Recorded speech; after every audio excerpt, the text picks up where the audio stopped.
Okay. Hello, everyone. Welcome to PNP Live. My name is Carolyn, and I'm a bookseller at Politics and Prose. Thank you very much for joining us today. In just a moment, we are going to hear from our guests about their book, Lift. If you have a question for either of them, you can click on the Ask a Question link on the bottom of your screen and add a question at any time during the event. You can also vote on your favorite questions. And after the presentation, we will answer as many as we can. We do ask that the questions that you ask are related to the book, the authors, or any topics discussed during the event today. As always, thank you very, very much for your kindness and positive engagement while joining us. You will also see on the bottom of your screen a Purchase Lift button. Click on that at any time during the event to purchase your copy of Lift.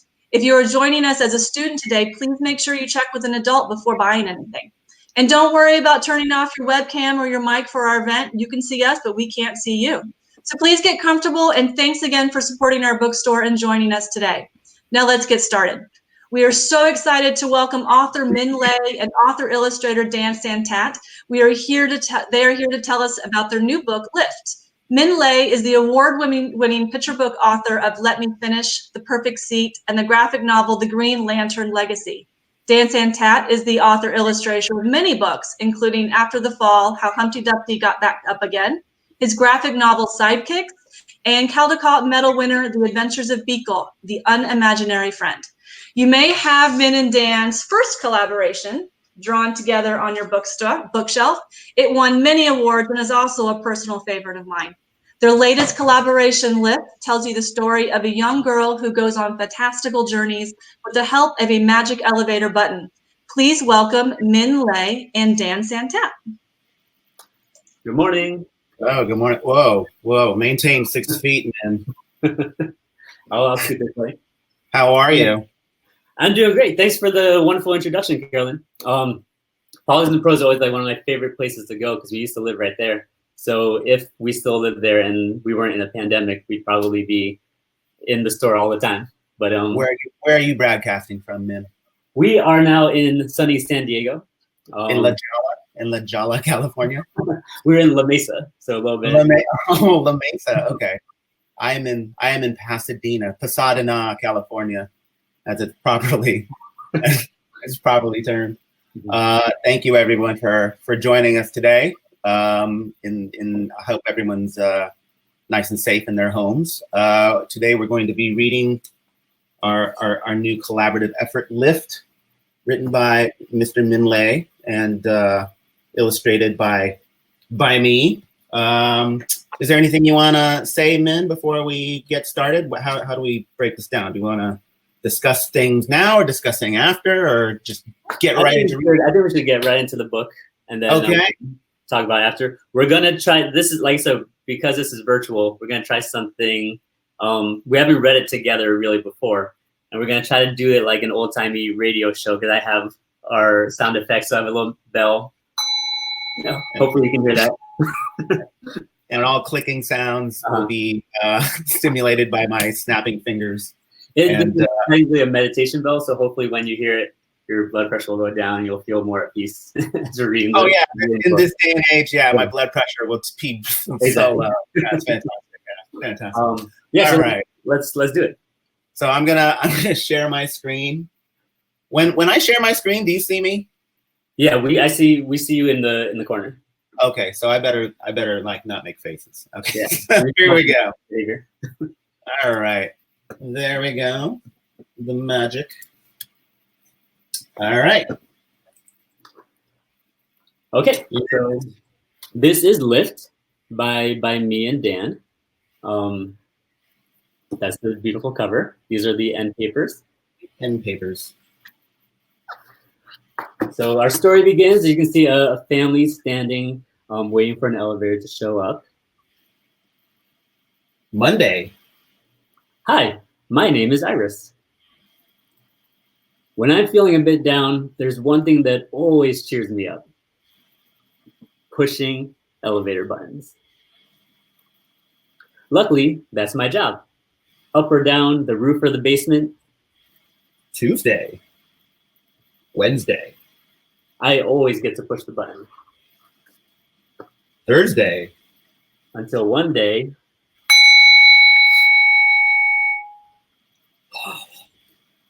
her little brother gets to push it first. Betrayal. They walk out. Most of the family looks super happy about this new development, but not the whole family. And Iris kind of skulks out afterwards. That was the worst moment ever. Friday. So they're back at the elevator, and then they get inside, and Iris is so excited she gets to push the button. Betrayed again. Enough is enough. I know it's wrong, but I can't help myself. I push all the buttons. Important note, kids, do not try this at home. Iris. Then they go down the elevator.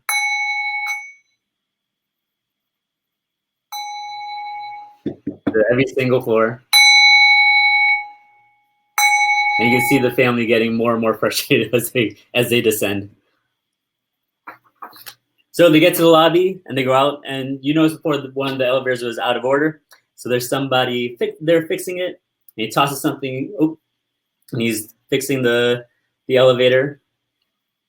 And the dad goes out to get the car. Yeah. Mm-hmm. Then throws something in the trash. And he goes off to play with the adorable little baby because everyone loves the little baby. That button? That was awesome, wasn't it? He's such a good little boy. And Iris looks in the garbage, and she gets super excited by what she sees. Because she finds a discarded elevator button in the trash. So she grabs it, takes it out of the trash, and then her mom calls her. Iris! So she runs off, and they go about their day, but she takes the elevator button with her. And when we get back home, I just want to be alone. She throws her bag in her closet. In her normal closet. Mm-hmm. Closes the door, and then she remembers the elevator button in her pocket. So she tapes it up just for fun. She says, I wish I could be anywhere but here. Then she pushes the button and then walks away. And then she hears the ding. She turns around and the door is opening. And her closet, her very normal closet, has now been transformed into this magic elevator door that takes her to this very well illustrated jungle scene. This malaria infested part of the world.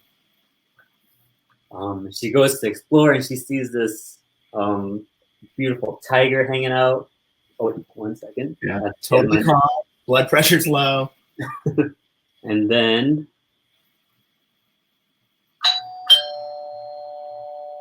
yes.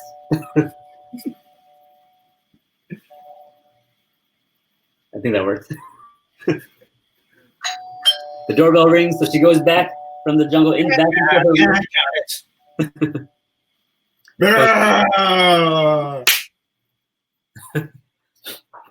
She closes the door and goes downstairs. She sees that the babysitter has arrived for the night. And she still has a leaf in her hair from the jungle adventure, so she shakes it out so that no one's the wiser. We'll be back soon, sweetie. Love you. And off they go, and Iris looks at the tiger that her brother's holding, which, as you can see, says Iris, so it used to be hers before her brother, she gave it to her brother. But the tiger gives her the idea, oh, I need to go back. So she runs off back to her room. Hang on. First dinner, and then I brought games. So dinner time is a very calming experience, as you can tell. It's so delicious. All these leftovers of the pandemic. So they're having dinner. They're playing games. This is so much fun. Yeah, I'm not sure about a board game with a toddler. That was the thing on the babysitter's part. But they're playing, they're brushing teeth, and the little brother is all up in her space. That's my toothbrush. Maintain 6 feet. Night, night. And the brother gives Iris her tiger to kiss. You want me to kiss that filthy thing? Okay. Mwah. And then the babysitter turns out the light. It's been real. Finally, everyone's gone. So she goes back to the door. That's a sorry. And then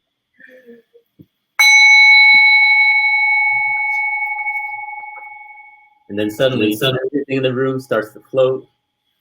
Her toys start to float. She starts to levitate. Then the whole room is just floating up. And when the door opens, she finds herself in space. Specifically, the International Space Station, hovering high above the world.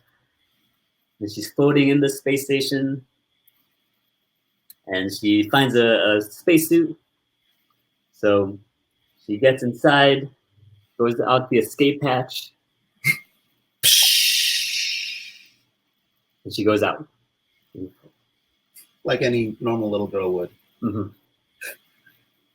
And what she sees is this glorious scene as she floats high above the world with all the space she could hope for. Then she hears something in her intercom. So she pulls herself back into the space station, closes the hatch, and then takes off her suit and heads back into her room.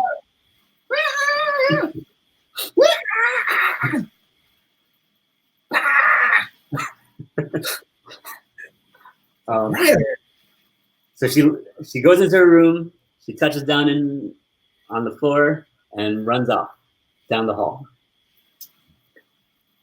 She goes inside and sees the babysitter, who is obviously struggling to put her brother to sleep.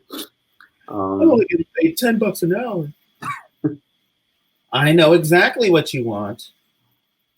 So she pulls out their favorite book from the shelf and sits down to read to her little brother. And he is no longer crying. He is safe and happy in the arms of his older sister. And the babysitter's relieved. Did I jump? Okay, sorry. She's like, oh, I'm going to go eat nachos. Saturday. It's morning. She wakes up and yawns. And obviously the first thing she thinks is about the magic elevator or magic closet door. So in the morning, I wake up excited for my next visit. But then something holds me back. She looks down and she sees this popsicle stick framed picture of her and her brother. So she goes across the hallway. She opens the door and sees her brother, who's already awake. Up. She takes her brother by the hand, walking across the hallway again. And they stand in front of this magic door. And she picks him up and lets him push the button. Because after all, everyone can use a lift sometimes. That's nice. Oh. The door opens. And the curious cat follows them through the door to this magical snowy landscape. And that is Lift. Yay. These other unpeppers and papers. So that is Lift. I hope you all enjoyed this newest book. And we're just going to kind of chat about the process of making this collaborative effort. I am stuck here. It's not. Here we go. I'm sure if we were doing this in person, this is where the standing ovation would have come in. It would. It's like more, and they'd be throwing chairs. Like, what more? So we should build in 5 minutes to just kind of like calm down. Please. We are not the cast of Crazy Rich Asians. So that was fun. Let's discuss when did you write this book, man? Like when between Drawn Together, I'm trying to remember. I don't even remember when I got the manuscript. It was shortly. I don't even know, was Drawn Together even out yet when I got this manuscript? So Drawn Together had, right before Drawn Together came out, the publisher, they were really thrilled with how it turned out. So they're like, let's get another one in the works. So our editor, Rota Moskovich, and I were talking, and she asked if we had any ideas. And I had this very vague idea for a book about a magic elevator. But it was really just like one sentence of like, because I was thinking someone was asking about how I got the idea, and I remember going into an elevator with my kids. Well, first of all, kids now at their age now, like whenever we see an elevator, it's like this fight to see who gets to push the elevator button. Right. Every time we see an elevator, it's like there's something so like visceral about the need to push that button. I was like, that's like a pretty decent idea for a book. It's a pretty obvious idea that I kind of was upset that I didn't think of first. Like, of course, like this is. Yeah, and it's one of those things where like it seems so obvious that like as soon as I come up with it, I had to like do the deep Google search or like, has this already been? Right. Oh, you frozen? You okay? Am I frozen? No, you're okay now. Okay. But I remember going into an elevator with my kids and my youngest Ezra when he was a baby, and the doors closed, and just looking at his face and being like, I wonder what this is. Am I still there? You're freezing up here and there. Oh. Can you hear me now? I can hear you now. Okay. But walking into this like strange metal box and having the doors closed, and all of a sudden it opens up onto this like completely different place. I was like, this must be a really surreal experience for a kid. Were your kids scared? Like, were they terrified about going into the elevator? No, they were excited. But what about your kids? Yeah, no, my kids were absolutely terrified. It was, and I've told you this story before where we'd go in the elevator.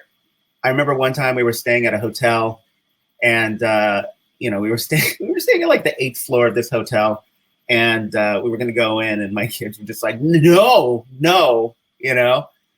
and we're like, well, we have two options here. We can put them in the elevator and like just explain to them that it's nothing to be afraid of, or I could walk up 8 floors every day to get to the hotel room. And of course, the kids won because like it was something that I didn't want to have to deal with, just having them like have complete meltdowns. And then one day we were in the lobby, and you could see that one side of the elevator was glass, so you could see it going up and down. And I remember like pointing to my kids, like, that's what elevators do, And they were just like, what? Why didn't you say so? And I'm like, well, it's not quite magic if you go inside a box and then you open you open up the door to like another level that just has more doors to like rooms. So they go inside the elevator, and of course they're watching how the elevator works from inside, and they're watching them like go off the ground, and they're looking through the glass, and they're just like, I was never afraid. You were the one that was afraid, and not me, And I'm like, okay. But yeah, it wasn't until they actually had this like clear glass case that made them realize like, oh, that's what elevators do. So this book would have been invaluable to me 8 years ago. And like, here, why don't we read this book about elevators? That way, you're not going to expect anything terrible like, oh, I don't know, a tiger. Right. There's nothing to be worried about. It's just like the deep abyss of space on the other end. Right. But, it's the International Space Station. So what could go wrong? Now, it's funny because I remember when you and I were talking about Drawn Together, and it was just such a really deep, beautiful story that I thought, oh my gosh, you've been working on this for months and months, and you've been just like picking away at it till it was perfect. And then I remember asking you and the editor, like, hey, when did you come up with this story? And it was like, you had written it like a week after I'd won the Caldecott medal or something like that. And like your agent was like, hey, if we want to get in this damn Santat train, you better write something real quick. So with Lift, I mean, the idea was simmering in your head for, I mean, before the editor, before Rotem had asked you, right? Yeah, and I think it's one of those things where, like, with both Drawn Together and Lift, it's like the seeds of the story were probably swirling around. Sure. But then I needed the pressure of an assignment to take that into something concrete. Okay, yeah. Is there any connection? Like, is there any personal connection other than our experiences with our kids in elevators? Was it any? I dedicated this book to my sisters, Dealing and V, just because this is if Drawn Together is a story about the relationship between me and my grandparents. This was kind of like the sibling family story for me, about like the just being there for your family. And were you the oldest or the youngest? I'm the middle. So I was both the little baby and the older brother. What was the ratio? What was the ratio? I was an only child, so I always got to push the button. But like with your family, like with your siblings, what was the ratio of who got to push the button? I actually don't remember. So I'll say it was a 33, 33, 33 split. That's about as perfect as it can get. So yeah, do we want to discuss the little behind the scenes stuff? You had pull this up, but when I go to see kids in schools, it's fun to kind of show them what a manuscript looks like. A lot of times I'll talk to kids and be like, so a picture book usually costs like what? Like this is $18.99, and worth every penny from Politics and Prose or your local independent bookstore. Yeah. But I'll ask them like, okay, so this is what a manuscript looks like beforehand. Yeah, I'll pull it up. How many of you would pay $18.99 for these two pieces of paper? Very luckily, at least one or two kids always raise their hands and say yes. But for the most part, it's like it's fun to show them where it starts and where it finishes. So yeah, so this is an example of the manuscript, and I like to show them if you scroll down to page 18 or 19. Because one of the questions in the thing was like about illustration notes, and Dan and I joke about this because in this case it's on page 18. Ding, illustration illo. Doors open onto a fantastical landscape. Yeah, go at it, Dan. Okay. Yeah. Take it and run. Go. Yeah. And from my point of view, that's very daunting because you're like, wow, the possibilities are endless. I'm glad he left that all to me. But here was something that I thought was really interesting, because in one of the in your draft, so you can see how you and I kind of balance the contribution to the storyline. So here, where is it? Okay. So if you look here, it says, "Ding!" A stunned Iris turns and opens her closet door to find her messy closet has been replaced by the inside of an empty elevator. So in your draft, the closet actually was an elevator, and then she goes in and then she presses the button, and then it moves to another magical place. And because I can only work within the constraints of a 32-page picture book or 40 pages or whatever, that was eating up a lot of moments in the book. And so, I mean, I kind of took the initiative to say, why don't we just let the closet door just open up into a magical place? But then even then, is there anything on this script that you wanted to share? No, yeah, that point about the door and that going to an elevator makes a lot of sense, because from a picture book standpoint, that would have been just a lot of like standing and walking around, right? A lot of like, it wouldn't be have that visual impact. Right. I mean, like, look at this, 28, 29, like, there's the text for page 28, 29, and then the amount of art notes by far, I think the word count on this document was like, it was like 850 words, but I would have to say like maybe 89 of those words are text. Yeah, and it's a strange balance between like keeping like having those scenes on the other side where it's just like throwing it over to you, and the other pages where there are more art notes, in that if you take the text out of the book and just look at it separately, like it's really hard to tell what's going on. So it's like just giving some sense of like how you get from page to page, or or panel to panel as it is. Well, that's what I like about working with you, because the way you write, you have a very good way about balancing images with text without them like being redundant. Like you're doing your part by narrating the story, but I get to do my part by doing the art, but they don't overlap and repeat themselves, which I think is it's a strong characteristic of our work, especially with Drawn Together. You would say something, but the illustrations would say something else. Right. I feel like when the text and image are redundant, it feels like, what's the point, right? What I like is like when you have the text and your illustrations, and the combination of the two create another layer of meaning, right? When you see how they relate to each other. So here was something interesting. On 32-33, let's see. In the morning, I wake up excited for my next visit, but then something holds me back. Iris wakes up and is about to go off on another adventure by herself, but then hesitates. She looks behind and sees her little brother. And so I think here's where I'd like to share early drafts of the book. And this was the first draft that I turned in. And as you can see, like the title page was going to be this elevator button with the letters all in the buttons. Iris's hair was different. And as you can see, there was no stuffed tiger. And that was something that worked in later. Our editor, Rotem Moskovich, said, what if all the magical places that she goes to is inspired by things around her to spark her imagination?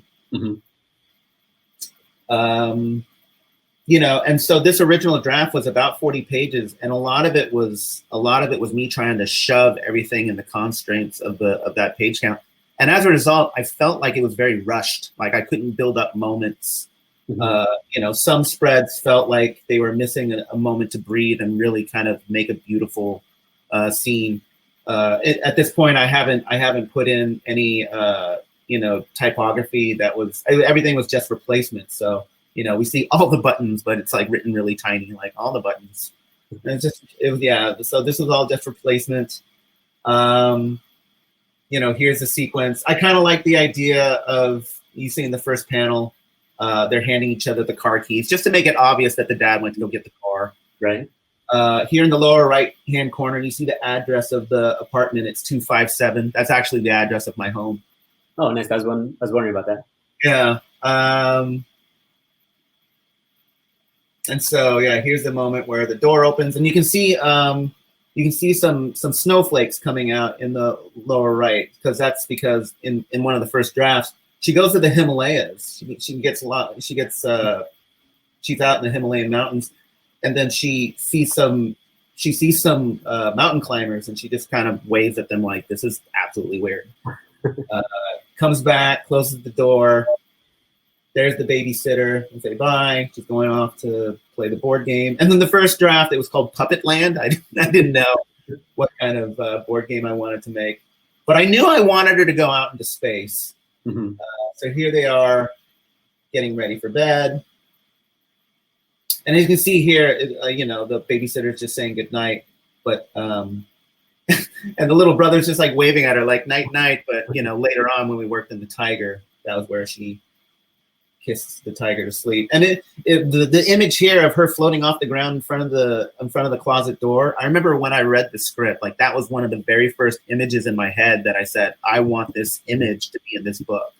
Yeah, so, that's the first image I remember seeing you share. I wanted it to be the cover, but I didn't think that was going to make much sense.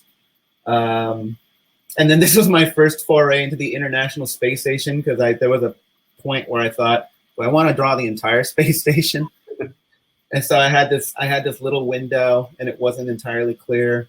I didn't want to have to draw all the guts of the space station, so here was I just plastered it in. She comes in and reads the story to her brother. But then here, like kind of following your script. So she wakes up on the chair, and then she's trying to sneak out. And then the brother says, up, lift.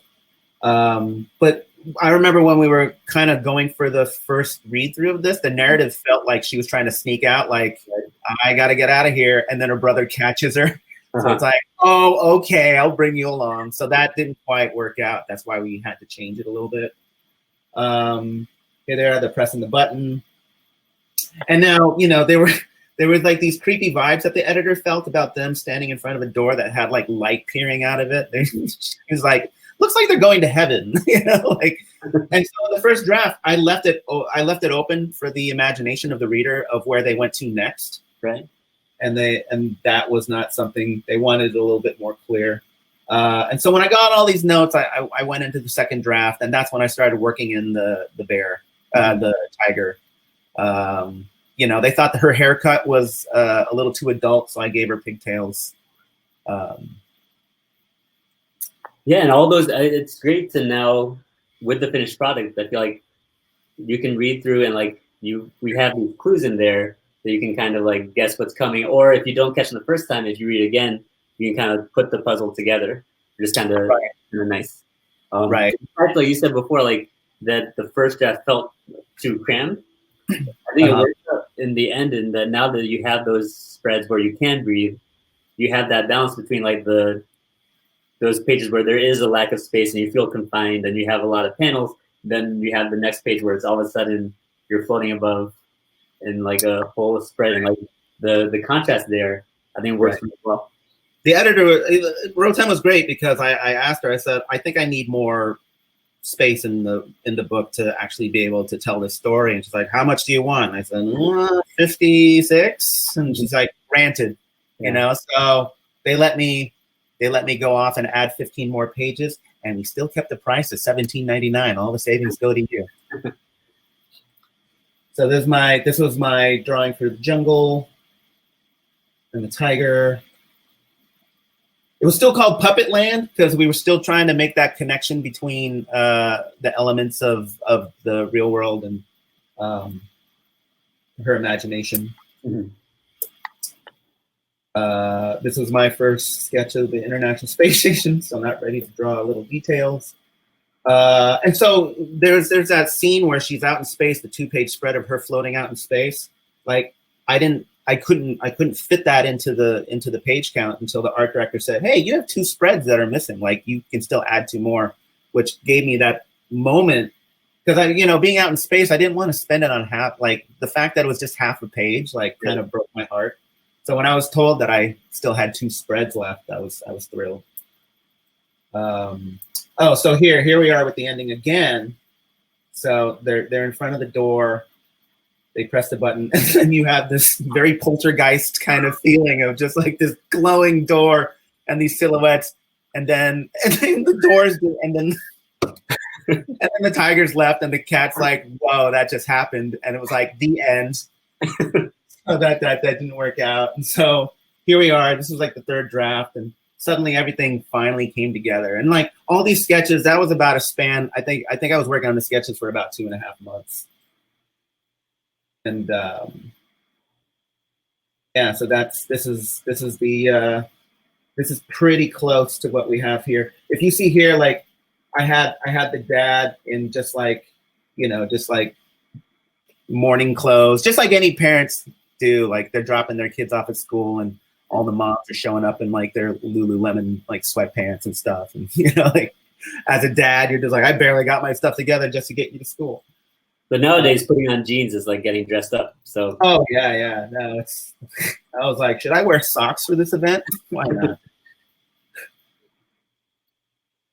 Yeah. So that's pretty much the process of making this book, and then here was the ending again, and again. The editor was just like, you really are trying to build this up into a dark moment, and that's how this ended. And then that's when I added the last spread because they said you still have 2 spreads, and I said, I'll just tell them that they go to the mountain. That's why when you see the girl reading the book to her brother, the book is called Summit. Mm-hmm. And then also here, what a lot of people don't know. So this was the original cover of Lift, and for book buyers and librarians that got arcs, they got this arc. Mm-hmm. And actually, the ending wasn't even like fully fleshed out yet, so it still has that weird ending in there. So if you get the final copy, it's different than the arc. And I remember, so when I turned in this cover, at first they were really thrilled about it, and then they got back to me and they said, we're kind of feeling like it's a little creepy.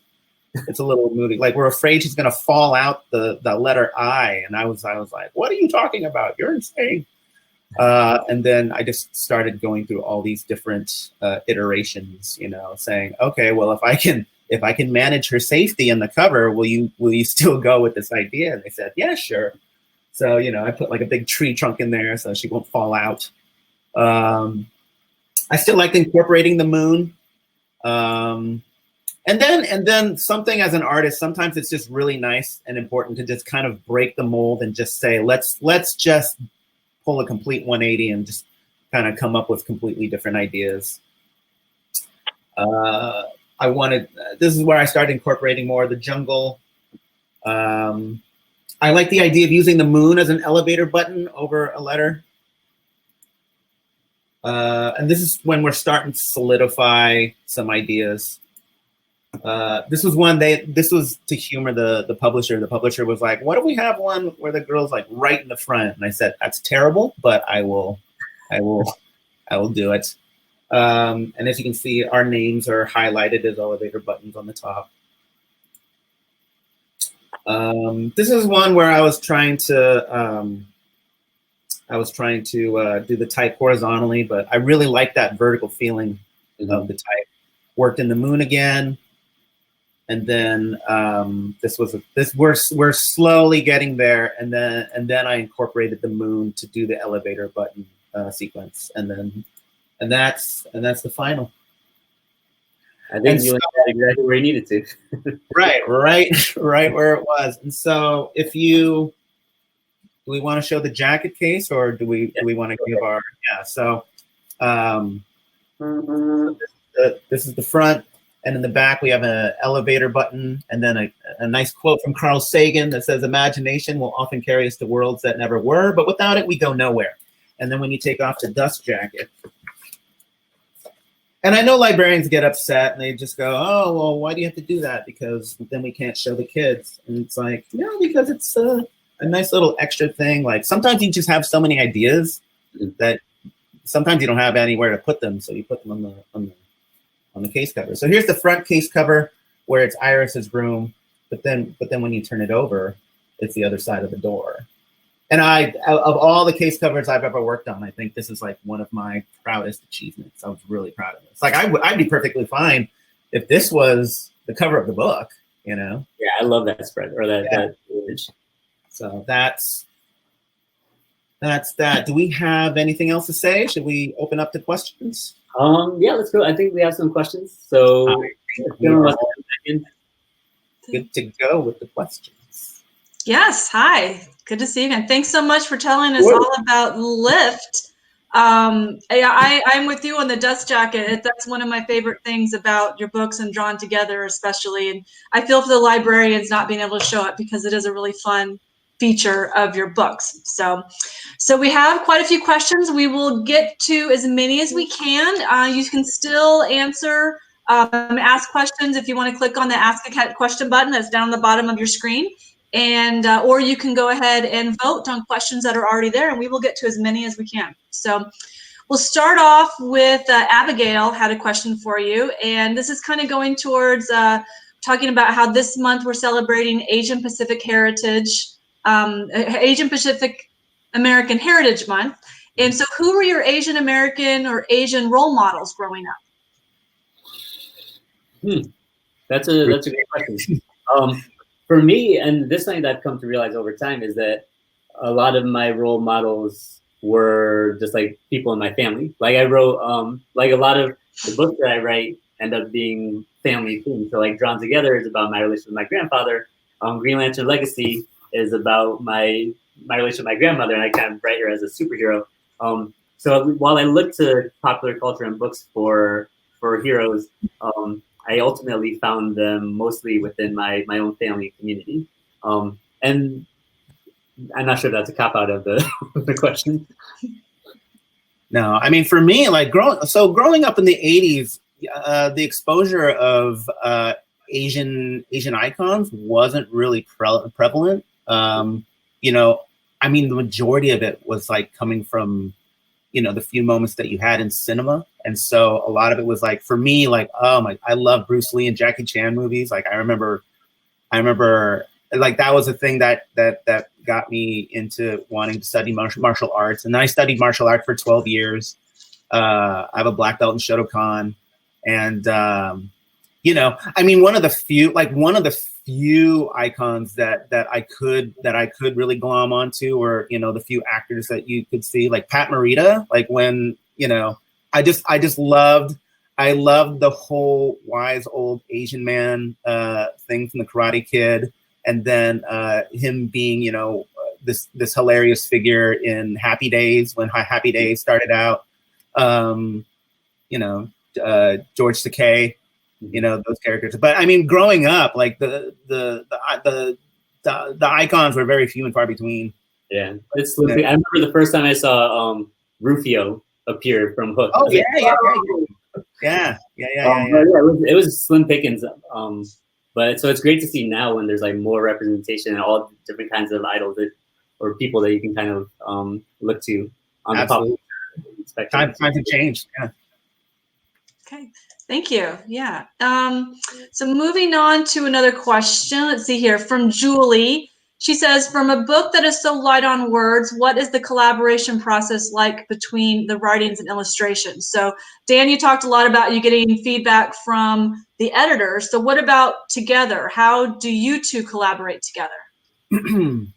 So during the process, we're not in direct communication because everything goes through the editor and the art director. And so for me as the writer, to kind of honor that process, I want to build in the space for collaboration in the manuscript. So like when we're walking through the manuscript, those areas where I'm giving more notes on what's happening, but then other places I'm like leaving it to Dan's discretion. It's kind of like that push and pull of leaving space for him to come to the story on his own terms as well. So that by the end we have kind of it is a true collaboration. And I think that we had great relationships with our editors to kind of like have that, to manage that process and kind of make sure that it comes together seamlessly. Does that sound right to you, Dan? Or yeah, no. The one of the greatest strengths that Minh has is his ability to come up with really, really strong concepts, like ideas that you can say in one sentence, and then when you look at it, you know, my idea of a good, strong concept is something that looks so obvious, like, oh gosh, how come this hasn't been written yet? Like, how come no one thought of this yet? Like Lift was one of those stories that you think, oh my gosh, you know, like how is this not written yet? The story about, you know, these kids like pressing elevator buttons. And I mean, for me, like, I just feel fortunate that I get to participate in them, because I remember when I saw the concept, I thought, oh my gosh, I'm a little jealous. I'm a little upset that I didn't think of this first. But I'm glad that if anything, I'm glad I get to participate in it. And because he touches on something that's just so universal and so conceptually strong, that it really just gets my creative juices flowing. And it's almost to a point where I don't, like, I could keep going on forever and ever, like, you know, with the possibilities of where Iris would go by pressing the button. You know, I had ones where she goes out to a deserted island. As you saw, she was on the Himalayas. You know, there were just tons of ideas, and it really was a matter of kind of presenting all these ideas and then just saying, okay, which one is the strongest? Because, you know, I can't make that decision on my own because there's just too many variations that I can go into. So if anything, Minh and Rotem really gave me the freedom to say, take it as far as you want, and then we'll pull you back into a place that is manageable. So that's great. I was joking with someone that as an author who doesn't illustrate, a manuscript to me is almost like having a magic elevator button, and that like I have like this concept, then you hand it off, and then you know something awesome is happening on the other side of that door, but you have no idea what it is until those doors open. So that day when you get the artwork is like having a magic elevator door open. You get to have that gasp moment, which is super fun. Oh, great. Yeah, that I can imagine that. So thank you. Let's see here. This is a little bit of a comment, and also, so Who is this from? Michelle says, loving the little tiger, an homage to Hobbes, perhaps? Absolutely. Yes. Yeah. Well, you got viewers didn't see this, but I asked Dan the exact same thing because first thing I saw when I saw that, I said, oh, it's just like Hobbes. Love it. Perfect. Okay, so let's see here. Did we lose Minh? Okay. All right. Well, I was gonna ask a question in Minh. I will wait then, just in case. So from Heidi. I'm still here. Are you? Do you see me? You're here. Heidi asks, what is your favorite thing about working together? Can you see me now? Yes, you're good. No, yeah. Sorry. What's our favorite thing of working together? I mean, like, Minh just writes fantastic stories. With Drawn Together, it was one of, like, I'd been very, I hadn't really written anything about Asian heritage before. And, it was my opportunity to take a step into that. And, I mean, without any, he was very open for me in the script to say, you can make the family of any Asian heritage as you want. And, I come from a Thai heritage. And I just remember thinking, like, I think I've only seen maybe 1 or 2 books that featured Thai people. And so, he was very gracious to allow me to, take that opportunity, because in terms of cultures, the Thai culture has very ornate, beautiful architecture and a folklore, but it's not something that you get to see very often. And so it was really nice to flex that. And then, with a story like Lift, it was just an idea that was so good that, I would have been really upset if I saw someone else's name illustrating it. Yeah. Yeah, for me, it's like I grew up drawing and painting a lot, so I kind of think visually when I'm writing, and it's strange to be a writer but not have my focus be the words. So it's like I'm writing a manuscript and I kind of back myself into the text because what I want is a story that can be told visually. So to get to work with Dan, it's like it's taking a story that I have in my head but can't get out the way I want to. So it's just like finding the code to like send to someone that can unlock it and like take it where it needs to go. The way I describe working with illustrators like Dan is I have a book like Lift and Drawn Together is more ornate and beautiful than I could have imagined it, but at the same time, it's exactly the book I had in mind, which for me is the dream, because I can't illustrate like this. So it's like this is the story I want, and that's magic to me. Great, thank you. So somewhat of a related question. Let's see, where did it go? Okay, let's see, from Wendy. Not all authors get to choose who illustrates its books. So did you get to choose Dan? And I guess since this is your second collaboration, did you get a chance to request for this one, or was it just a happy accident? This was, I feel super fortunate because you're right, usually you don't get to have that kind of say. But it was our editor, we shared an editor, Rotem Moskovich, and she kind of made that connection. And so after Dan won the Call to Cat, I think she got the idea of a book. And so I got that email that you're talking about from my agent saying, we need a book idea in 2 or 3 days. And the story I tell is that I'd just gotten back, my wife and I just gotten back from the hospital with our second son, Ezra. So I have this like vivid memory of being up at 3 a.m., this baby to sleep. Be like, how do you write a story for someone who just won the biggest award in children's literature?